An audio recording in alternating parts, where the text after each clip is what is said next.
हाँ, तो चलो शुरू करते हैं। Draw diagram to show how light behaves as a wave. वो होगा ऐसा। फर्स्ट क्वेश्चन था, एक जो भी लाइट सोर्स है वेव फ्रंट्स ऐसे निकलते हैं, ऐसे डॉटेड लाइन से दिखाओ, जैसे भी दिखाओ, वेव फ्रंट्स ऐसे निकलते हैं। राइट और रॉन्ग? अगर तू स्ट्रेट रॉड लाइट का सोचेगा तो वेव फ्रंट ऐसे निकलेगा, रॉड लाइट का शेप लेके ऐसे निकलेगा। यस और नो? सेकेंड क्वेश्चन था कि show the dual nature, draw a diagram to show the dual nature of light. Second question था draw a diagram to show dual nature of light. तो light rays जो है वो wave front के ऊपर क्या होता है?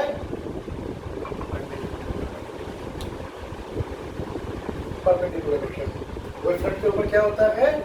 हमेशा परपेंडिकुलर होता है। Yes or no? ये हो गया तुम्हारा डुअल नेचर का एक्सप्लेनेशन या फिर रिप्रेजेंटेशन। और ये है वेव फ्रंट। अच्छा एक बात बताओ, वेव फ्रंट चाहे जितना भी गोल है, जब किसी सरफेस के ऊपर गिरेगा, सोचो कि एक लेंस है, ठीक है, लेंस के ऊपर आके गिर रहा है, तो वेव फ्रंट को सीधा ही समझना है। हालांकि ये चीज तुम्हारे फिजिक्स में नहीं है, तुम तो रे से ही पढ़ोगे। अभी गेटिंग माय पॉइंट, उतना सोचने का जरूरत नहीं है, लेकिन हाँ ऐसे परपेंडिकुलर आके, मतलब ऐसे सीधा आके गिरता है, सीधा। क्योंकि बहुत बड़ा सर्कल का एक छोटा सा पार्ट लेगा तो भी वो सीधा ही दिखता है ना, इसीलिए। Got my point? अच्छा, फिर क्या है? What you mean by wave fronts? तो wave fronts are these lines are the wave fronts. अभी यहाँ पे वो एक डेफिनेशन है कि wave front is the wavefront is the surface of the light wave, surface of light wave which is in same phase। ये same phase का बात क्या है बोल तो? सोच कि ये लाइट वेव का ग्राफ है, तो इसको एक फेज कहेंगे। दूसरा फेज क्या है बोल तो? अगर ग्राफ शायद ऐसे जा रहा है, हो भी सकता है ना, ऊपर से भी स्टार्ट हो सकता है, नीचे से भी स्टार्ट होता है, डिपेंड होता है। ये तो वेव मोशन का ग्राफ है, तो इसको कहते हैं different different phase. Is clear to you? लेकिन डिफरेंट फेज में होने से एक वेव फ्रंट नहीं मिलेगा, डिफरेंट फेज में होने से अलग अलग वेव फ्रंट मिलेगा। जैसे कि तुम लोग जब हायर क्लास में जाएगा और हायर क्लास में फिजिक्स पढ़ेगा, तब तुम लोगों को मिलने वाला है, तुम लोगों को एक ऐसा यहाँ पे एक स्लिट दिया जाएगा, यहाँ पे एक स्लिट मतलब छोटा सा पोर्ट दिया जाएगा, और यहाँ पे लाइट सोर्स रहेगा।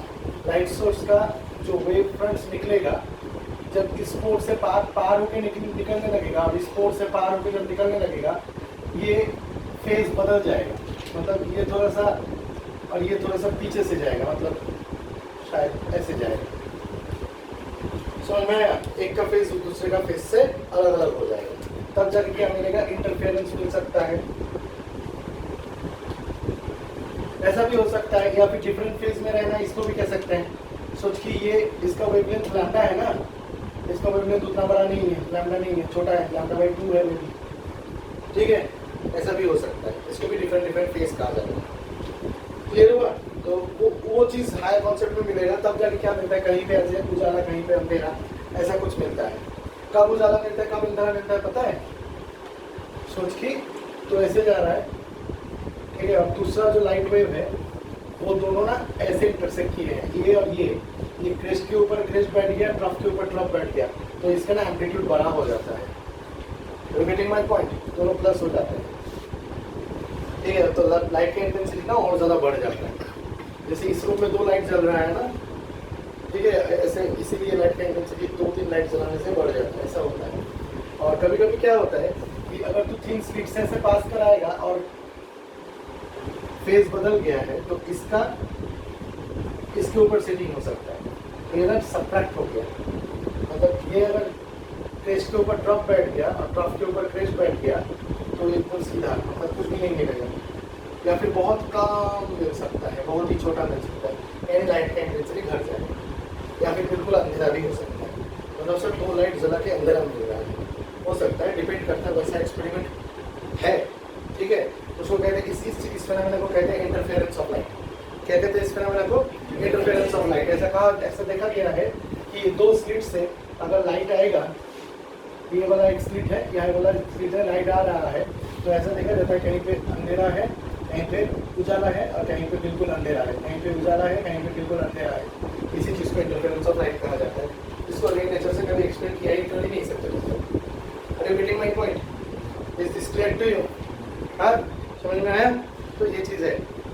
एनीवे, अब नेक्स्ट है which characters of light is based on. Next question है, नेक्स्ट क्वेश्चन जो दिया गया था पिछले वीडियो में, which characters of light is based on frequency of light.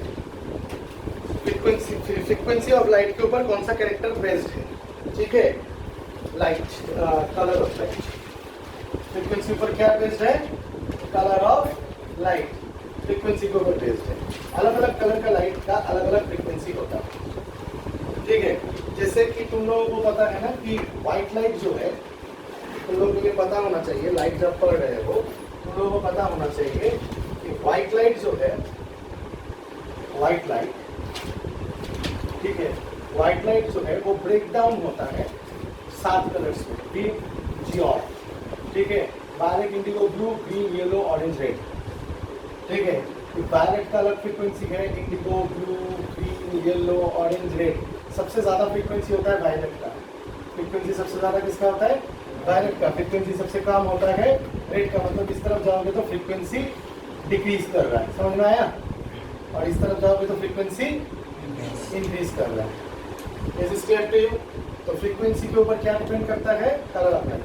लेकिन फ्रीक्वेंसी के बारे में और एक चीज भी मैं बताना चाह रहा हूँ कि हमेशा याद रखना, frequency of light always is dependent on source of light. ठीक है, एक पर्टिकुलर सोर्स से अगर लाइट निकल रहा है, एक पर्टिकुलर, कौन पुलिस आ रहा है अगर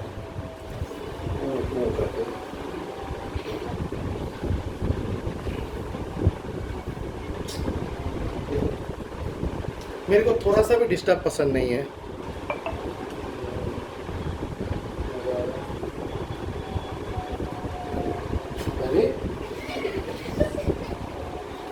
हाँ, तो हमेशा याद रखना, frequency of light is always depend, frequency of light is always dependent on the source of the light. मतलब जिस सोर्स से निकल रहा है उस सोर्स को अगर तू चेंज नहीं किया तो लाइट का फ्रीक्वेंसी चेंज नहीं होगा। Are you getting my point? Source को अगर चेंज नहीं किया तो लाइट का फ्रीक्वेंसी क्या नहीं होगा? चेंज कभी नहीं होगा। याद रहेगा ये चीज। सोच के, एक बल्ब से लाइट निकल रहा है, ठीक है, एक बल्ब से लाइट निकल रहा है। Are you getting my point? उस बल्ब का जो फ्रीक्वेंसी है वो फ्रीक्वेंसी कांस्टेंट है। हाँ, अब यहाँ पे ना एक कंफ्यूजन वाला क्वेश्चन आता है, जिन लोगों को समझ में आता है वही लोग ये क्वेश्चन पूछते हैं। आज तक जिंदगी में मैं ये समझाने के बाद किसी ने ये क्वेश्चन मेरे को किया नहीं, किसी ने ये क्वेश्चन किया नहीं। इसलिए मेरे को लगता है कि ये टॉपिक मैं जब भी पढ़ाता हूँ मैं समझा नहीं पाता हूँ, शायद मेरे में ही कुछ प्रॉब्लम है। किसी ने ये क्वेश्चन मेरे को करता नहीं है। अगर किसी ने किया होगा तो बहुत मजा होगा। क्वेश्चन ये है कि सर अब अभी आपने बताया कि VIB आ गया। हाँ, तो मैं बोल रहा था कि किसी ने मैंने अभी क्या बोला कि VIBGYOR, ये वायलेट का अलग फ्रीक्वेंसी है, इंडिगो का अलग फ्रीक्वेंसी, ब्लू का अलग फ्रीक्वेंसी, ग्रीन का अलग, येलो का अलग, ऑरेंज का अलग, रेड का अलग, अलग अलग फ्रीक्वेंसी है सबका। राइट और रॉन्ग? तो frequency of light means the colour of light, different colour of light. This is clear to you? तो अभी आप फिर से बता रहे हो कि सोर्स ऑफ लाइट के ऊपर फ्रीक्वेंसी डिपेंड करता है। सोचिए सर, एक LED लाइट लगाया आपने घर में, उसका, और एक रॉड लाइट लगाया, जैसे इस रूम में लगा हुआ है, रॉड लाइट लगाया है, उसमें भी लाइट भी निकल रहा है। तो यानी सोर्स के ऊपर डिपेंड करके अलग अलग फ्रीक्वेंसी होगा। लेकिन लाइट ये भी वाइट है, लाइट ये भी वाइट है कि नहीं? लाइट ये भी वाइट है, ये भी वाइट है। तो अगर अलग अलग फ्रीक्वेंसी होता ही तो दोनों व्हाइट लाइट क्यों है? कलर के ऊपर फ्रीक्वेंसी चेंज होता है ना, दोनों का अलग फ्रीक्वेंसी होना चाहिए। तो आप बोल भी रहे हो दोनों का अलग फ्रीक्वेंसी है, तो दोनों का सेम फ्रीक्वेंसी होना चाहिए, है ना? बात क्या है? बात क्या है, यहाँ पे आप एक कॉन्सेप्ट समझा रहे हो, वहां पे आप दूसरा कॉन्सेप्ट समझा रहे हो, दोनों कॉन्ट्राडिक्टरी बन रहे हैं, राइट और नॉट? तो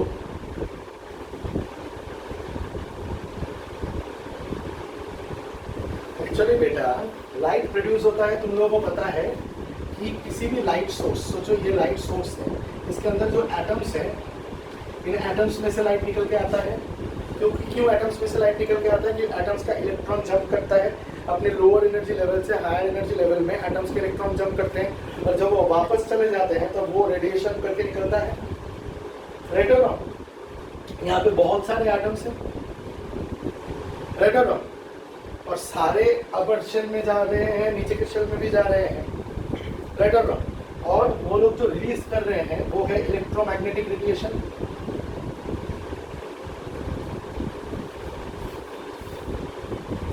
जैसे तो सन का ही ले ले, सन रिलीज करते हैं इलेक्ट्रोमैग्नेटिक रेडिएशन।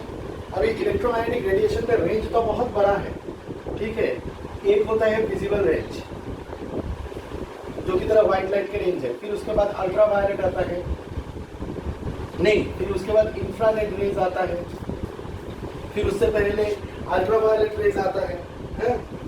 एक मिनट रुक जा। हाँ, अल्ट्रा वायलेट रेज होता है, ए सुन सुन सुन, अल्ट्रा वायलेट रेज है, उससे पहले अल्ट्रा वायलेट रेज के पहले एक्स रेज होता है, एक्स रेज से पहले गामा रेज होता है। ये सारा इलेक्ट्रोमैग्नेटिक स्पेक्ट्रम का ही पार्ट है। इंफ्रारेड रेज होता है, ठीक है। इंफ्रारेड से इंफ्रारेड के बाद होता है माइक्रोवेव।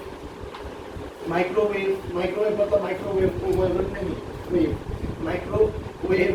और उसके बाद क्या होता है? Radio waves. इतने सारे वेव्स होते हैं, इतने सारे रेंज होते हैं, मतलब यहाँ से यहाँ तक तू अगर जाएगा तो ये बड़ा रेंज ऑफ फ्रीक्वेंसी है।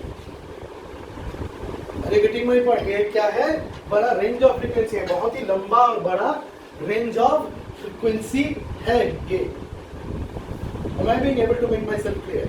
ठीक है, यदि बहुत ही बड़ा लंबा रेंज ऑफ फ्रीक्वेंसी है, मतलब तो अगर इस तरफ जाएगा तो हमेशा याद रखना फ्रीक्वेंसी डिक्रीज करते हुए जा रहा है। फ्रीक्वेंसी क्या करते हुए जा रहा है? न्यू को या फ्रीक्वेंसी को डिक्रीज करते हुए इस तरफ जा रहा है। Is this clear to you? तो ये इलेक्ट्रोमैग्नेटिक वेव है, उसमें से थोड़ा सा ही पार्ट है विजिबल रेंज, जिसको हम लोग कहते हैं व्हाइट लाइट। इसको हम लोग क्या कहते हैं?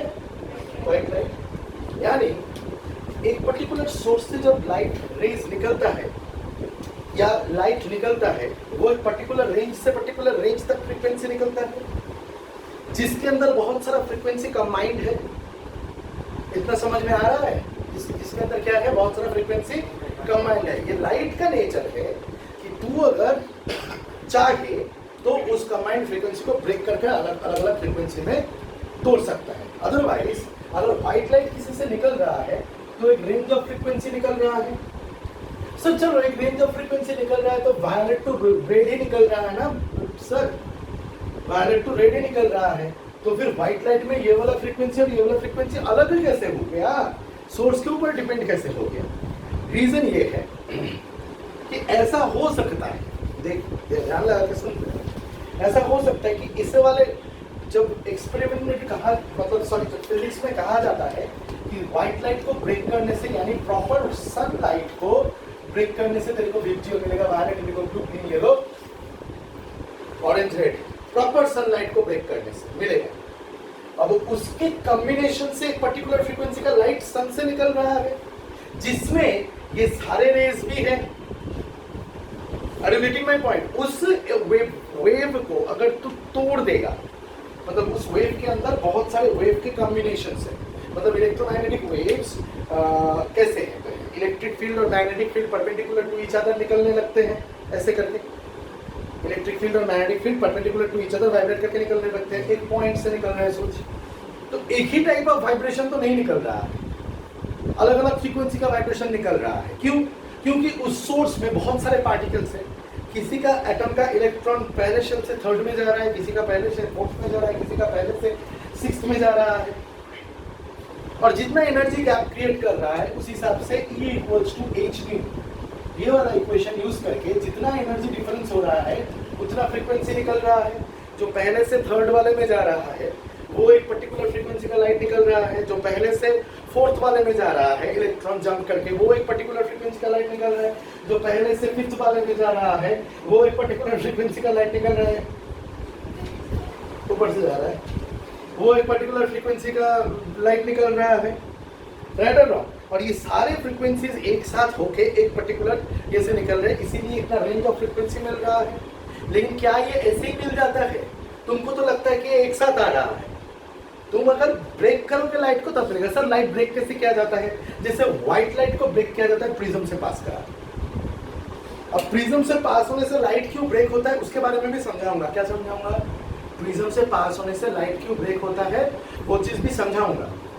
लेकिन इतना तो समझ में आया कि एक रेंज ऑफ फ्रीक्वेंसी होता है जो निकलता है सन से, और सन के लाइट को तोड़ोगे तो सारा मिल जाएगा। अब ऐसा हो सकता है कि तेरा जो मटेरियल व्हाइट लाइट दे रहा है, हो सकता है कि उस अब यहाँ पे अगर ऐसा बल्ब मैं लगा दूं रूम पे जो सारे ये दे रहा है, वो ना है ओजोन लेयर ना है कुछ, मर जाएगा, कभी रूम में बैठ ही नहीं पाता।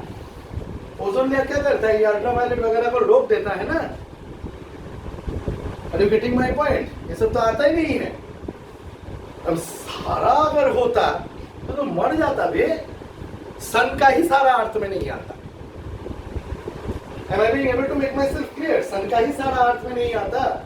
तो ऐसा हो सकता है कि ये एलईडी वाला लाइट, ये तो एलईडी है, लाइट इमिटिंग डायोड है, मतलब वो सेमीकंडक्टर कहते हैं, उससे बनाया जाता है, ठीक है। और यहाँ पे व्हाइट लाइट निकल रहा है सोचो एलईडी लाइट से, नियॉन गैस वाला लाइट से। तो यहाँ पे खाली बेटा नियॉन गैस ही है, नियॉन के पार्टिकल्स ही है। Are you getting my point? तो depending on the source, source के ऊपर डिपेंड करके एक पर्टिकुलर रेंज निकल सकता है। ऐसा भी हो सकता है, मतलब हाइपोथेटिकली बता रहा हूँ, ऐसा जनरल नहीं होता है। ऐसा हो सकता है कि अचानक से तू इस व्हाइट लाइट को तोड़ेगा, तेरे को वीक मिलेगा, जी और मिला ही नहीं, तब कलर दूसरा होता। Are you getting my point? Colour दूसरा होता, जस्ट हाइपोथेटिकली बता। हाँ, इसमें भी वीक जी और मिल जाएगा, लेकिन इसका फ्रीक्वेंसी का रेंज अलग होगा। इसमें भी इस व्हाइट लाइट को तोड़ने से भी वीक जी और मिल जाएगा, लेकिन इसका रेंज अलग होगा। क्यों? क्योंकि रीजन ये है, देख फ्रीक्वेंसी ना ऐसे फैला हुआ है कंटिन्यूअसली, डिसकंटिन्यूअस नहीं है। मतलब वायलेट का ब्लू इंडिगो, सॉरी ऐसे नहीं देखना है, violet indigo blue green yellow orange red, ठीक है। अगर तू फ्रीक्वेंसी का रेंज को देखेगा तो प्राप्ति को, अच्छा यहाँ पे ये जो मेरा, हे भगवान, तो लगा लगा लगा, अरे इसका चार्ज नहीं है। हाँ, तो बात चल रहा था फ्रीक्वेंसी का ना। तू अगर खुद एक चीज को समझ, खुद अगर वायलेट को देख ले, तो वायलेट में फ्रीक्वेंसी 6, यहाँ देख फ्रीक्वेंसी शुरू होता है 668 टेराहर्ट्ज से लेकर 484 टेराहर्ट्ज तक, मेगा गीगा टेरा, ठीक है। तो 668 टेराहर्ट्ज से लेके 484 टेराहर्ट्ज, मतलब फ्रीक्वेंसी घट रहा है। लेकिन सिर्फ वायलेट के पास 668 से लेके 789 टेराहर्ट्ज तक है। अब सोच, कोई बोलेगा सर मेरे को ना 750 टेराहर्ट्ज का लाइट मिला है, उसका कलर क्या मिलेगा तेरे को? वायलेट। अगर कोई बोलेगा सर मेरे को 784 टेराहर्ट्ज का लाइट मिला है, तो भी कलर क्या मिलेगा? मतलब दोनों सेम कलर का अलग अलग फ्रीक्वेंसी मिला। अब समझ में आया दोनों सेम कलर का अलग अलग फ्रीक्वेंसी हो सकता है। अब समझ में आया कि दो अलग अलग सोर्स ऑफ लाइट है, दोनों व्हाइट लाइट है, लेकिन अलग अलग फ्रीक्वेंसी हो सकता है। मजा आया? एक्चुअली ये कैसा है, डायग्राम देखना कभी इंटरनेट में, ऐसे कंटिन्यूअस है, मतलब हल्का वायलेट से डीप वायलेट, हल्का इंडिगो, फिर वायलेट चेंज होकर इंडिगो बनता है, हल्का हल्का ऐसे जाते रहता है। जैसे 6, जैसे देख यहाँ पे इंडिगो डाला ही नहीं। अच्छा एनीवे, जैसे कि रेड का 400 से लेकर 484, ऐसे सब लाइट का है, ठीक है। मतलब 668 से विजिबल रेंज शुरू होता है, 484 में विजिबल रेंज खत्म हो जाता है डिक्रीजिंग फ्रीक्वेंसी में। 400 टेराहर्ट्ज का अगर लाइट मिलेगा तो भी रेड होगा, 484 टेराहर्ट्ज 450 का मिलेगा तो भी रेड होगा, 484 का मिलेगा तो भी रेड होगा। मतलब सेम कलर, तो फ्रीक्वेंसी कलर के ऊपर डिपेंड तो होता ही है, लेकिन एक रेंज ऑफ फ्रीक्वेंसी डिपेंड होता है। ऐसा भी हो सकता है कि सोर्स ऑफ लाइट के ऊपर भी फ्रीक्वेंसी डिपेंड करे। समझ में आया? तो कलर के ऊपर भी डिपेंड करता है और सोर्स ऑफ लाइट के ऊपर भी डिपेंड करता है। और ये जो फ्रीक्वेंसीज निकल रहा है वो रेंज ऑफ फ्रीक्वेंसीज निकल रहा है, ये समझो। अच्छा इतना बता दिया, तो इससे रिलेटेड और एक चीज पढ़ा दूं? पढ़ा दूं? सच में पढ़ा दूं?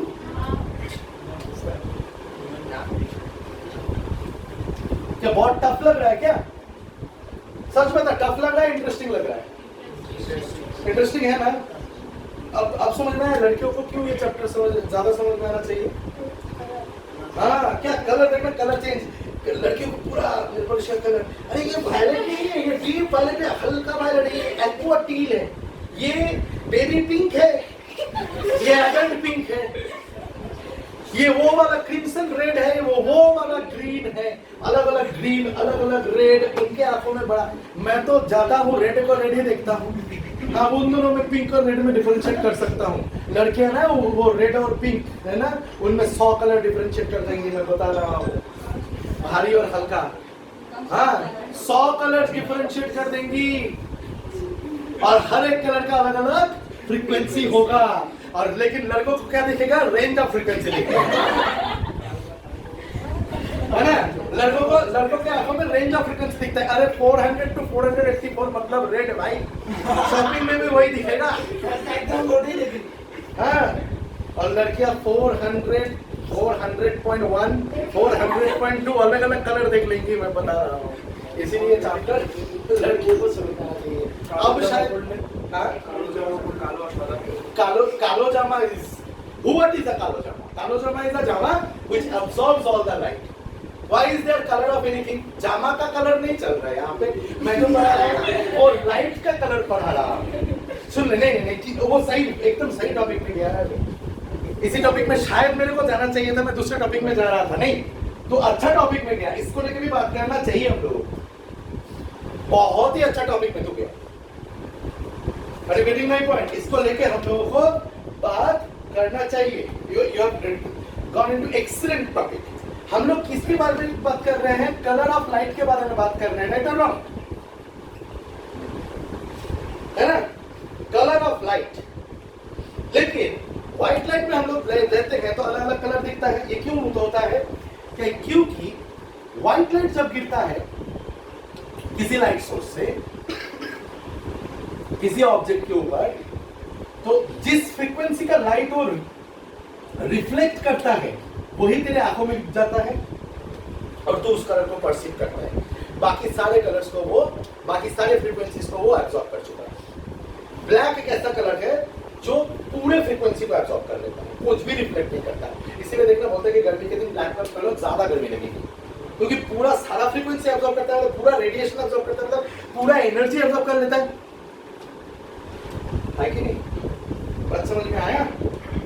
बात समझ में कि नहीं आया? हाँ, पूरा रेडिएशन एब्जॉर्ब करता है। और इसलिए बोला था व्हाइट पहनो। व्हाइट कुछ भी एब्जॉर्ब नहीं करता, सारे को रिफ्लेक्ट करता है, इसलिए व्हाइट दिखता है। ये हो गया चीजों का कलर, दोनों को कंफ्यूज मत करना। अच्छा चलो, इससे रिलेटेड और एक टॉपिक मेरे को बताना था। तो क्या लगा फिजिक्स पढ़ के? आता है मेरे को फिजिक्स पढ़ाना? अच्छा ये देख के क्या आता है मेरे को? 11 12 का फिजिक्स आता होगा कि नहीं आता होगा? अच्छे से आता होगा। और टीचर्स तो बड़े, आज ही न्यूज में मिला मेरे को, न्यूज मिला, मतलब बच्चे तो लोग, बच्चे सिर्फ बच्चे नहीं होते हैं, बच्चे न्यूज़पेपर्स भी होते हैं। एक टीचर का बात दूसरे को, दूसरे टीचर का बात तीसरे को, है ना? इतने हंस रही है, मतलब ये करती है, ठीक है? तो ये चलता है। तो आके मेरे को बोला, सर XYZ टीचर को सुना कि आप बायोलॉजी और केमिस्ट्री 11 का दोनों पढ़ाते हो, ठीक है? मैं तो छुपा के रखा हूँ, फिजिक्स भी पढ़ाता हूँ। वो पता चलेगा तो ढिंडोरा पीट जाएगा, ये फ्रॉड है सारा, इसको कुछ नहीं आता है। इसका मतलब ये फिजिक्स केमिस्ट्री वाले तीनों कैसे हो सकता है? दिमाग घूम जाता है इन लोगों का। क्यों घूम जाता है? क्योंकि अपना ब्रेन का कैपेसिटी जितना है, हमेशा ह्यूमन नेचर है दूसरों को यह सोचना कि उसका ब्रेन का कैपेसिटी उससे सोचा है, until and unless you have an औदा। अब एक IIT आके बताएगा ओए अपने को बायोलॉजी भी आता है भाई। गुरुदेव आज तो बायोलॉजी भी आता होगा, अब तो IITian है, होना चाहिए। इसीलिए मैंने डिसाइड किया है मैं फिर से PhD में घुस रहा हूँ, लेकिन मैं ट्यूशन पढ़ाना बंद नहीं करूंगा, ठीक है। अब मेरे बारे में पता तो नहीं है, आता है एक टकला, उसका बेटा आता है पढ़ने। अब बायोलॉजी टीचर हो, किसमें डिग्री किया है? मैं माइक्रोबायोलॉजी। वो क्या उसको माइक्रोबायोलॉजी नहीं पता, वो मेरे को डिग्री पूछ रहा है मेरा। एनीवे छोड़, मैंने बताया microbiology is the study of micro organisms. वो मतलब खाली बैक्टीरिया के बारे में आपको पता हाँ सर, खाली बैक्टीरिया के बारे में मतलब वो ये नहीं सोच रहा है कि खाली बैक्टीरिया के बारे में पता करने के लिए मैंने क्या क्या पढ़ के वहां पे गया, ठीक है। anyway, अब वो सुना सर केमिस्ट्री टीचर ढूंढ रहा था, मैं केमिस्ट्री पढ़ाता हूँ। आप केमिस्ट्री पढ़ाते हो? आप केमिस्ट्री पढ़ाते हो तो आपका स्पेशलाइजेशन तो बायोलॉजी में है ना? हाँ, तो केमिस्ट्री कैसे पढ़ा लेते हो आप? ठीक है, अच्छी बात है। अबे घर में जाके अपने बीवी से पूछ, है ना, घर में जाके अपने बीवी से पूछ कि हे जानू, तुमने तो मास्टर्स किया है, MA किया है, पढ़ाई किया है, खाना कैसे पका लेते हो? उसमें थोड़ी ना मास्टर डिग्री मिला है आपको। हाँ, बेटा भी पैदा करके दे दिया, जिसको लेकर मैं घूमता रहता हूँ अभी, केमिस्ट्री ट्यूशन, बायोलॉजी ट्यूशन, चलो बेटा, है ना, कैसे पैदा करके दे दिया, है ना। ऊपर से खाना भी पका लेते हो, और कोई कोई तो जॉब भी कर लेती है, और कोई कोई बिजनेस वूमन है, इतना सारा कर लेती है ना, कर लेती है ना, तो पॉसिबल है ना। इंसान हमेशा यही सोचता है कि वो दिमाग से छोटा है जब तक उसका औहदा नहीं पता होता है उसको, ठीक है। तो ये दूसरा बात है, चलो ये छोड़ो, तो आता होगा ना मेरे को, तो ये मैंने बताया कि मेरे को आता है कि क्या पढ़ना है, वेक्टर्स पढ़ना है, इलेक्ट्रिसिटी पढ़ना है, मैग्नेटिज्म पढ़ना है, क्या पढ़ना है? कुछ भी ऐसे ही पढ़ा होगा। केमिस्ट्री पढ़ना है, इनऑर्गेनिक पढ़ना है, ऑर्गेनिक पढ़ना है, फिजिकल पढ़ना है, बायोलॉजी पढ़ना है, जूलॉजी पढ़ना है, बॉटनी पढ़ना है, माइक्रोबायोलॉजी पढ़ना है, फिजियोलॉजी पढ़ना है, क्या पढ़ना है बताओ, आओ, सब आता है मेरे को, है ना। और दिमाग ऐसे आज जो न्यूज मिला मेरे को, सर वो तो XYZ सर बोल रहे थे, अरे तेरा सर सब पढ़ा लेता है, मतलब मैं तो छुपा के रखा, फिजिक्स तो मैं छुपा के रखता हूँ, अगर पता चलेगा अरे केमिस्ट्री बायोलॉजी MSc करके वो फिजिक्स 11-12 को, 11-12 का फिजिक्स है, ग्रेजुएशन को फिजिक्स नहीं पढ़ाने जा रहा हूँ मैं, 11-12 का फिजिक्स है, वो मैं खुद पढ़ के आया हूँ, अप्लाई कर चुका हूँ अपने ग्रेजुएशन में, फिर अपने रिसर्च में अप्लाई कर चुका हूँ मैं, पता है मेरे को फिजिक्स, मैंने बायोफिजिक्स पढ़ा है, उसमें जितना फिजिक्स पढ़ा है ना, और जो MSc फिजिक्स वाले अभी 11-12 पढ़ा के मतलब खुद को शेर समझ रहे हैं, उतना भी फिजिक्स उन लोगों को नहीं आएगा, एक इंस्ट्रूमेंटेशन डाल दूंगा, हाँ, कहीं से घुस के मुंह से निकल जाएगा वो इंस्ट्रूमेंट उसका, वो दूसरा बात है। लेकिन वो क्या बोल रहा है, तो उसको बोल इंग्लिश भी पढ़ाने के लिए, उसको बोल IT भी पढ़ाने के लिए, ऐसे इंसल्ट करना चाह रहा था मेरे को। तो मेरे बच्चे भी लॉयल है, नहीं सर तो अच्छा पढ़ाते हैं, दोनों केमिस्ट्री बायोलॉजी दोनों अच्छा पढ़ाते हैं लोग, मैं फिजिक्स का मत बोलना बे, मतलब वो लोग उधर फंसे हैं, अभी 1 महीना बाकी है बोर्ड्स का, मेरे को आके बोल रहे हैं सर बचा लो, मतलब क्या हुआ बे बचा लो, तो होता है सर फिजिक्स में बहुत बुरा हाल है, कुछ नहीं पता। तो मैं पूछा तो बता क्वांटाइजेशन ऑफ चार्ज का मतलब क्या है, हमेशा टीचर का तो उसका देना भी मतलब ठीक नहीं है, तो quantization charge equals to Q equals to N, ये तो इलेक्ट्रिसिटी पढ़ते हुए तुम लोगों को भी मैंने बताया, Q equals to N into E। शुरू में जब मेरे को टर्म 1 टर्म 2 का नहीं पता था, मैंने पहले इलेक्ट्रिसिटी ही पढ़ाया था, देख तुम लोग भी भूल गया है, तो स्टूडेंट्स भूल जाते हैं। लेकिन याद रखना, अगर किसी सब्जेक्ट में तेरे को मजा नहीं आ रहा है और वो सब्जेक्ट साइंस का है, क्या बोला मैंने, किसी सब्जेक्ट में तेरे को मजा नहीं आ रहा है और वो सब्जेक्ट किसका है, साइंस का है, तू समझ तू नहीं समझ, तू याद रख तू नहीं याद रख, तेरे को क्लास में जब टीचर समझाता है अगर वो सब्जेक्ट साइंस का है तो तेरे को मजा आना चाहिए। इफ नहीं आ रहा है तो तेरा गलती, तब तू बोल सकता है टीचर का क्वेश्चन चेंज करो, चेंज करो। तो वो 7-8 जन मेरे पास आके मुझे सर बचा लो, मैं क्या बचाऊं तुम लोगों को, कुछ भी फिजिक्स नहीं आता। तो वो लोग मेरे पास फिजिक्स पढ़ रहे हैं उसको, और वो तो लोग मुझे फीस देते हो ना, कितना महीने का देते हो, 1 महीने का देते हो, हाँ कोई एडवांस में देते हो, और जो लोग एडवांस में नहीं देते हो बाद में देते हो। मैंने प्रेशर डाला है एडवांस में चाहिए डाला है, मैं खाली बोलता हूँ कि 5-6 तारीख तक दे देना भाई, नहीं तो मेरे घर में भी 4 डाल आता है, खरीदना पड़ता है ना, इतना खाली बोलता हूँ। ये लोग 6-6 महीना 10-10 महीना का फीस एक साथ ले लेगा, ठीक है, एकदम गुंडा है, 3 महीनों का फीस दे फिर क्लास ले। तू जब ज्वाइन किया था मैंने क्या बोला था कि एंड हो रहा है ये मंथ, आ जा, मंथ एंड हो रहा है, क्या फीस छोड़ना, आना पढ़ना, नेक्स्ट मंथ देखेंगे, बोला था मैंने। तो ये लोग साला मेरे को इंसल्ट करता है, इन लोगों को औकात ही नहीं है, they are human not human enough to compete with me, what they will compete in subject matter. Master degree हो जाने से किसी सब्जेक्ट में महारत हासिल नहीं होता है। तुमने तो चतुर रामालिंगम जैसा मास्टर डिग्री किया है कि नहीं मेरे को कैसे पता, लेकिन मैं श्योर हूं मैं रणछोड़ दास चाचा हूं कि नहीं। चलो पढ़ते हैं। तो वो साला मेरे बारे में बोल रहा था, बहुत दिमाग घुमाया चला। एनीवे क्या बोल रहा था मैं, तो ये समझ में आ गया ना। तो इससे रिलेटेड और एक टॉपिक है जो मैं पढ़ा देना चाहता हूँ, वेवलेंथ। देख एक बात सुन मेरे, ठीक है, speed of light, speed of light, speed of any electromagnetic wave is equals to frequency into wavelength. और ये मैंने प्रूफ करके भी बताया था, ये सर नो, मतलब सिंपल वाला प्रूफ, असली वाला नहीं, सिंपल वाला प्रूफ करके बताया था। Speed is equals to distance by time लेके, speed is equals to distance by time लेके ऐसा बोला था कि ये अगर एक वेवफ्रंट है, ये अगर दूसरा वेवफ्रंट है, तो लैम्डा लैम्डा करके आगे बढ़ रहा है।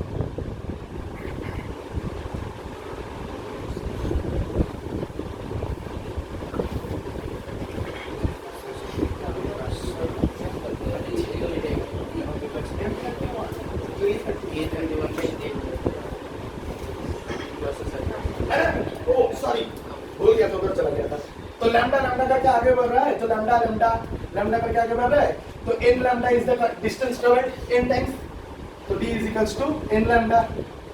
तो एक लैम्डा कवर करने में एक फ्रीक्वेंसी हो जाता है, मतलब एक वेवलेंथ कब होता है, एक टोटल ऑसिलेशन होने के बाद जितना डिस्टेंस ट्रैवल किया है वो होता है एक फ्रीक्वेंसी, और एक ऑसिलेशन में जितना टाइम लगता है वो होता है टाइम पीरियड।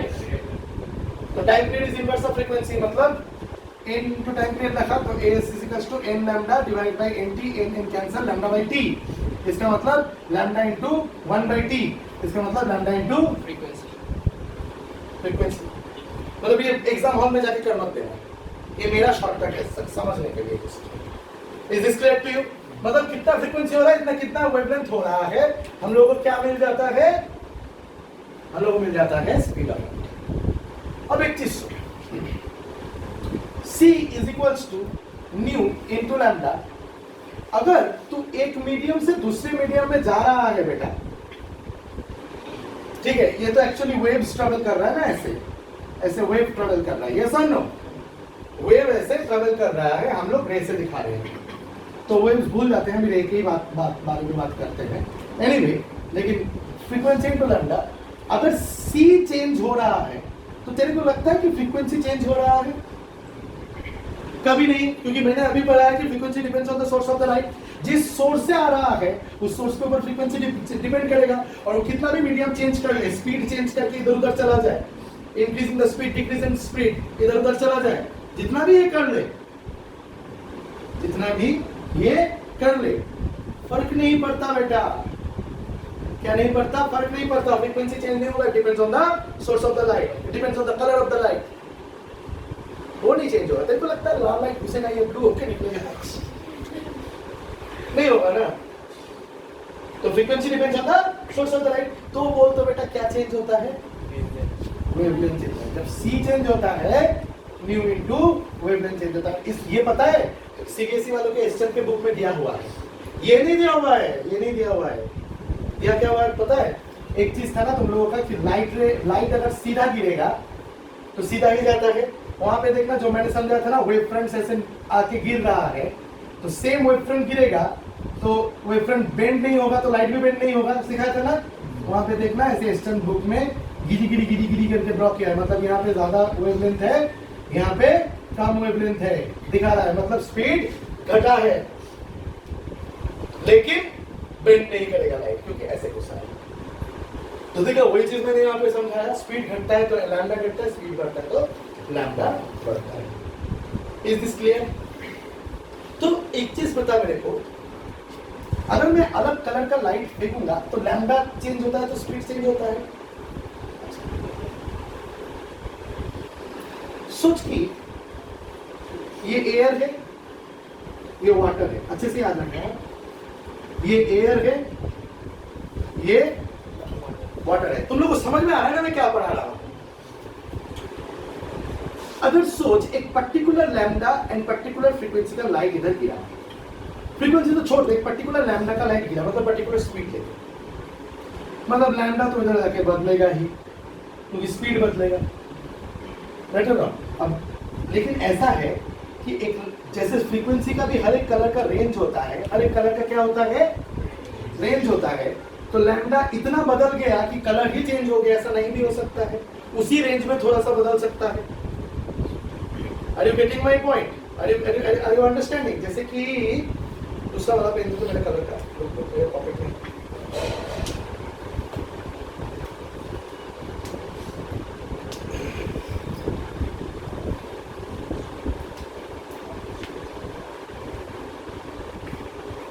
जैसे कि क्या क्या क्या हो रहा है, क्या बोल रहा हूँ, क्या बोल रहा हूँ? हाँ, जैसे कि फ्रीक्वेंसी का रेंज होता है, फिर से एक ट्रेन आ रहा है मेरा रेंज बदलने के लिए, रुक जाने दो। तो सुनना, वेवलेंथ का भी तो अलग अलग रेंज होता है ना, जैसे कि सोच वायलेट का 380 से 450। अच्छा सबसे पहले बता दो, अगर मैं VPG और लिखूं, गलत तरीका, अगर मैं VPG और लिखूं, ए कुत्ती कुछ भी करती रहती है क्लास में,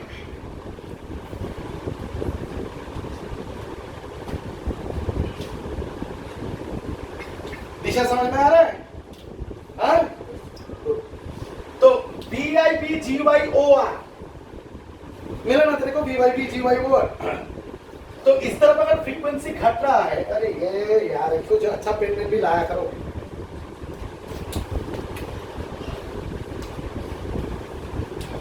हाँ VIP, तो लैम्डा इस तरफ क्या हो रहा है, सॉरी फ्रीक्वेंसी इस तरफ क्या हो रहा है, घट रहा है, राइट और रॉन्ग? तो लैम्डा क्या होना चाहिए, बढ़ना चाहिए। क्यों बोलते हो? क्योंकि अगर C कांस्टेंट है और अगर फ्रीक्वेंसी इंटू लैम्डा होता है और ये अगर कांस्टेंट है, तो lambda is equals to C by frequency, right और wrong? Lambda is equals to C by frequency. So don't you think lambda and frequency are inversely proportional to each other? So rate का frequency सबसे कम है तो rate का wavelength सबसे ज्यादा होगा, violet का frequency ज्यादा है तो violet का wavelength कम होगा। अच्छा अब ये है कि हर एक कलर का रेंज ऑफ फ्रीक्वेंसीज होता है, तो हर एक कलर का रेंज ऑफ वेवलेंथ भी होगा।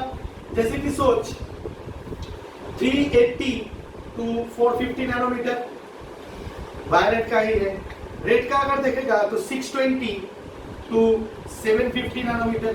Are you getting my point?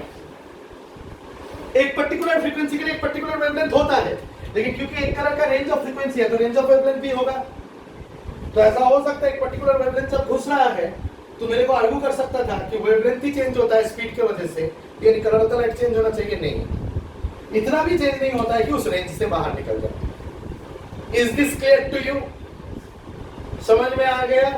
पूरे अच्छे से पूरा जो भी समझा समझ में आ गया, एकदम दिमाग क्लियर हो गया। कल सुबह मिलेगा, कितने बजे मिलेगा? ये रिपीट करेगा कि थोड़ा बायोलॉजी पढ़ेगा? मजा आ रहा है ना इसमें? क्यों?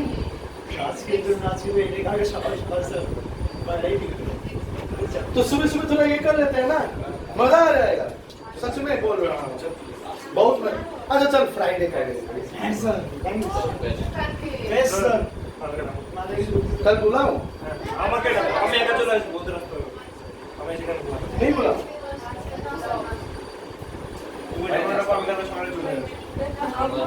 क्या करने आएगा